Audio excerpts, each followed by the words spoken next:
తర్వాత లెటర్. ఆశీస్సులు. నీ ఉత్తరం అందినది. మీ దొరసాని గారు అనగా మీ ముద్దుల భార్య నిన్ను కొట్టకొండుటయే గాక దయతో ప్రేమాదరములతో చూచున్నదనియు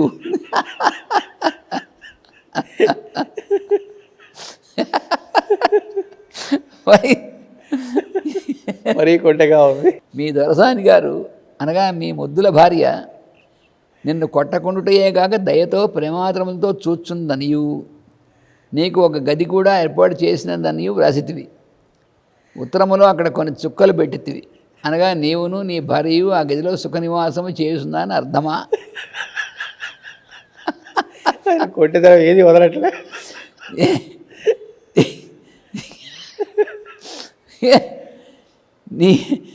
నీ శరీరం పైన అనగా పాదముల పైన బల్లి పడ్డది అని వ్రాసితివి. ప్రయాణములు చూసి భయపడుతుంటివి. భయం లేదు. నీ శరీరం పైన నీ ప్రియాలు పడ్డ తర్వాత బల్లిపడినా పిల్లిపడినా ఇక లాభం లేదు.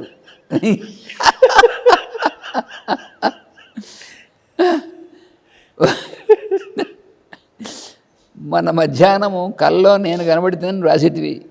పగటి కళ అయినప్పటికీ నేను కనిపిస్తే ఫలితం ఉంటుంది. నేను కనిపిస్తే ఫలితం ఉంటుంది. ఎప్పుడు నేననే ఆయన దీంట్లో పెట్టారు. నీలో కోపతాపాలు ఉడిగినవని వ్రాసితివి. అట్టి సాధనకు పరమగురువు నీ భార్యే కదా. నీ భార్య వల్ల నీలో కోపతాపాలు తగ్గాయంటే మరి ఆవిడ నీ గురువు కింద లెక్క అంటున్నారు.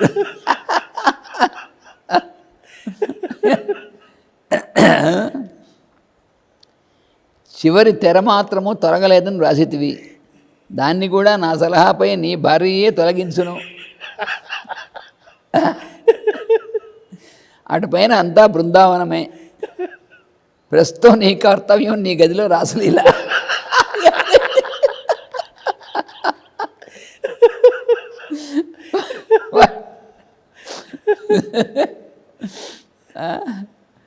మరి ఒంటిగా ఉంది ఉత్తరం బాగా.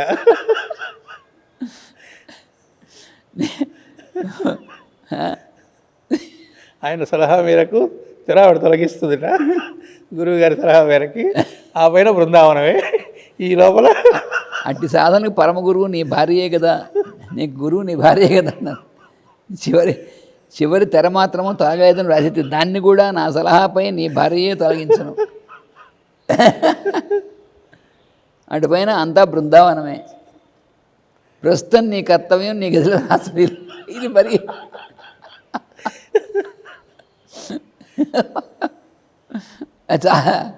ట్వంటీ లెటర్ అది.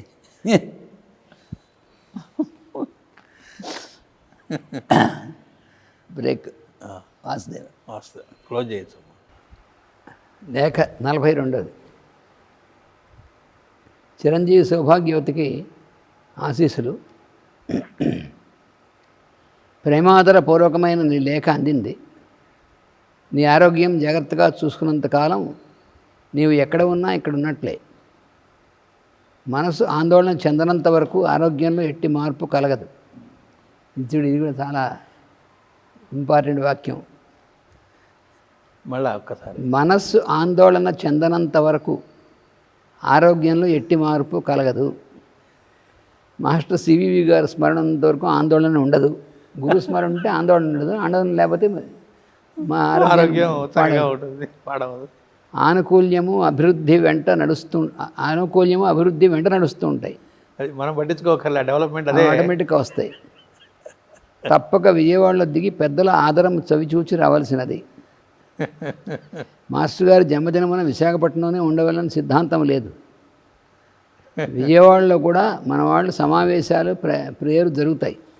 మాస్టర్ గారు అక్కడ ఉంటారు, ఇక్కడ ఉంటారు. ఎక్కడుంటే అక్కడ ఇదేవచ్చు. కానీ ఇక్కడికైనా వచ్చి కంపల్సరీగా ఉండాలి అంటే అవసరం లేదు. ఇది ఏ సంవత్సరం అండి? 78 జూలై 78. ఇందాకడితే జూలై 78. తర్వాత లేఖ 43. చిరంజీవి మూర్తికి యావత్ కుటుంబమును ఆశీర్వదించి వ్రాయినది. నీకు ఇప్పటి నుంచి మంచి కాలం ప్రారంభమైనది అని ముందు చెప్పారు. మంచి కాలము అనగా మనం అనుకున్నవన్నీ నెరవేరడము అని కాదు. మనం ప్రతిదీ అనుకుని మనం అనుకున్నవన్నీ అయిపోతే ఇది మంచి కాలం, అది కాదు మంచి కాలం అంటే. నెరవేరగల మంచి పద్ధతులు మనకు నచ్చే మనస్సు ప్రారంభం అవ్వడం. మంచి కాలం అనగా మనం అనుకున్నవన్నీ నెరవేరడం అని కాదు. నెరవేరగల మంచి పద్ధతులు మనకు నచ్చే మనస్సు ప్రారంభం అవ్వడం అని అర్థం. మనం చేసే పనులలో ఇది తప్పు, ఇది ఒప్పు అని ఉండదు. పరిస్థితులను బట్టి మనం ఏది చేయవచ్చును, ఏది చేయరాదు అని ఉంటుంది. అయినా కొన్ని సూచనలు నేను ఎరిగినవి వ్రాస్తున్నాను. నేను ఎరిగినవి నేను ఎరిగినవి వ్రాస్తున్నాను. 1, ఇతరుల వస్తువు కానీ డబ్బు కానీ మన దగ్గర ఉన్నప్పుడు అది ఇతరులదే అని ఎప్పుడూ గుర్తుంచుకోవాలి. అక్కడే దుర్యోధనుడు మరి తప్పు చేసింది భారతంలో. దాంతో మొత్తం మొత్తం వంశం ఏమిటి, మిగతా రాజవంశాలు అందరూ వరల్డ్ అయిపోయింది. కాస్త వాడు ఒక్క తప్పు చేశాడు. వాడు ఎవరు చెప్పినా వినకుండా. అందుకని ఇతరుల వస్తువు కానీ డబ్బు కానీ మన దగ్గర ఉన్నప్పుడు అది ఇతరులది అని ఎప్పుడు గుర్తుండాలి. దాన్ని మన అభిప్రాయం ప్రకారం సద్వినియోగమైనా వాడకూడదు. అని మంచి పనికే వాడండి, నీ అభిప్రాయం కాదు వాడాల్సింది. అది నీది కానప్పుడు ఇంక నీ అభిప్రాయం తప్పుడే ఉంది. నీ దెబ్బైతే వాడు. అలాగా ఎవరితో సొమ్ము తీసుకొచ్చి నువ్వు నేను దానం చేస్తానని నీకే అధికారం ఇచ్చారు. అసలు వాళ్ళు దేనికి ఇచ్చారో దానికి వాడు ఇచ్చినప్పుడు దీనికి వాడు నేను ఇచ్చారు దానికి వాడు. అంతేగాని నువ్వు నీ అభిప్రాయాలు బట్టి దాన్ని వాడేసేసరికి మందికి అధికారం లేదు.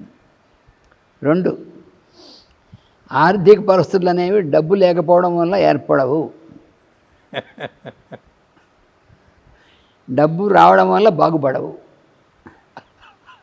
ఈ రెండోది చదివిన తర్వాత కానీ జాగ్రత్తగా ఆలోచిస్తే ఆర్థిక పరిస్థితులు అనేవి డబ్బు లేకపోవడం వల్ల ఏర్పడవు, డబ్బు రావడం వల్ల బాగుపడవు. డబ్బు రావడం రాకపోవడం, వచ్చిన సద్వినియోగం పడడం, అది మళ్ళీ పిల్లల్ని పెట్టి పెద్ద మొత్తాలుగా అవ్వడం మొదలైన ఆర్థిక పరిస్థితులు మనం చేసే పనుల మీద ఆధారపడి ఉంటాయి. అనగా ఆర్థిక పరిస్థితి మన మీద ఆధారపడి ఉంటుంది, కానీ దాని మీద మనం ఆధారపడటం సత్యం కాదు. మనం సాధించిన డబ్బు మనల్ని రక్షిస్తుంది అని నమ్ముకుంటే కష్టాలు తప్పవు.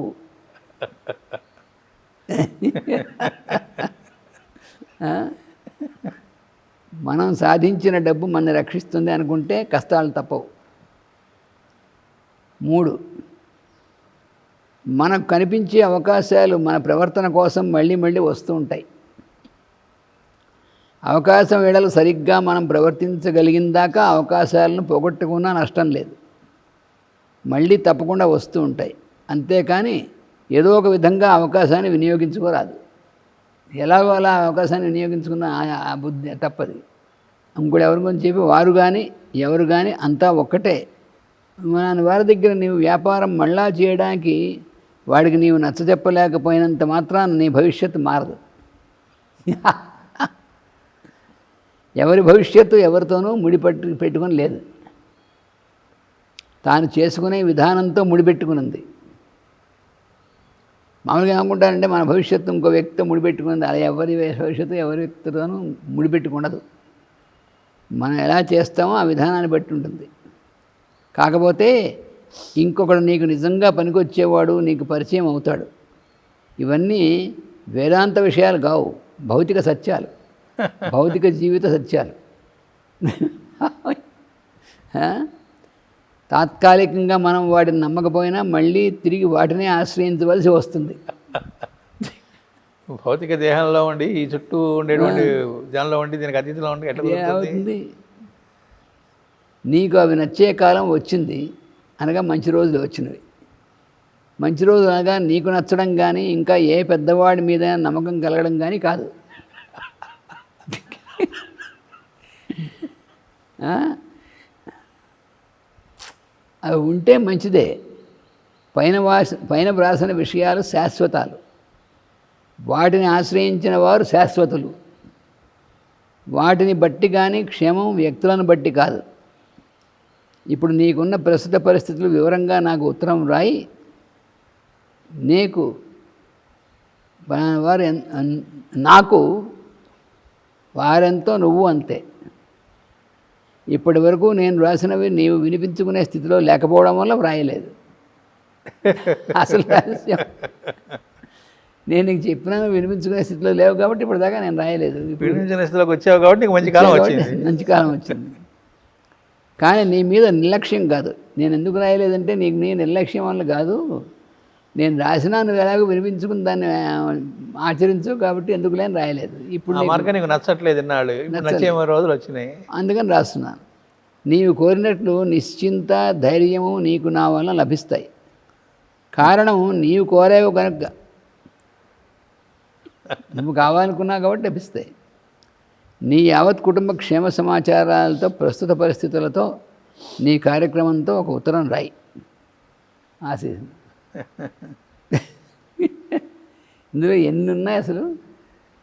అవతల వాళ్ళ జీవితాలను నిలబెట్టడం, బాధ్యత పడటం, నేనున్నానని చెప్పటం, ప్లస్ అసలు మంచి రోజులంటే అర్థం ఏమిటనేది అందరికీ, ఇది ఏమి ఒక వ్యక్తికి సంబంధించింది కాదు. ఇక అందుకే ఏం చెప్పారు, ఇవి శాశ్వత సత్యాలు అని చెప్పారు. ఇవి ఎవరికైనా సరే శాశ్వత సత్యాలు అని పాటిస్తే వాటిని ఆశ్రయించిన వాళ్ళు శాశ్వతులుగా ఉంటారు. పరిస్థితులు అనేవి డబ్బును బట్టి కాదు, డబ్బు రావటం పోవడంతో కాదు, నీ బట్టి ఇది తప్ప అనేటువంటిది అది ఎంత